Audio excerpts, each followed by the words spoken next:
పశ్చిమ దేశాలు తమ గుప్తాధిపత్యాన్ని అంగీకరించని ప్రతి దేశాన్ని తమ శత్రువుగా భావిస్తున్నాయి.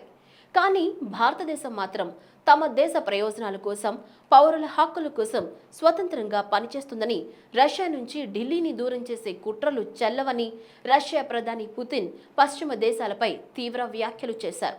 సోచి నగరంలోని రష్యన్ బ్లాక్ సి రిసార్ట్లో జరిగిన ఓ కార్యక్రమంలో పుతిన్ పాల్గొని ప్రసంగించారు. భారత దక్షిణ ఢిల్లీలో జరిగిన G20 దేశాధినేతల శిఖరాగ్ర సమావేశంతో పాటు దక్షిణాఫ్రికాలోని జరిగిన బ్రిక్స్ సదస్సుకు హాజరు కాకపోవడంపై పుతిన్ తాజాగా స్పందించారు.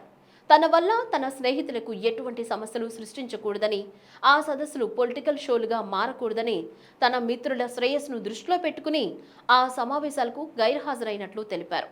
అయితే నరేంద్ర మోడీపై పుతిన్ ప్రశంసల జల్లు కురిపించారు. మోదీ నాయకత్వంలో భారత్ మరింత బలంగా అభివృద్ధి చెందుతుందని కొనియాడారు.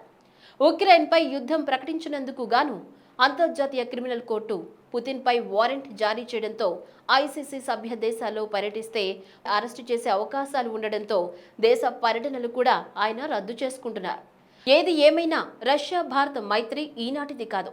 ఈ రెండు దేశాలు సైనిక సహకారం దగ్గర నుంచి వైజ్ఞానిక అంశాలతో పాటు ప్రతి అంశంలోనూ కలిసి ముందుకు సాగాలని కోరుకుంటూ ఈ వీడియో కనుక మీకు నచ్చినట్లయితే సబ్స్క్రైబ్ చేయండి, లైక్ చేయండి, షేర్ చేయండి.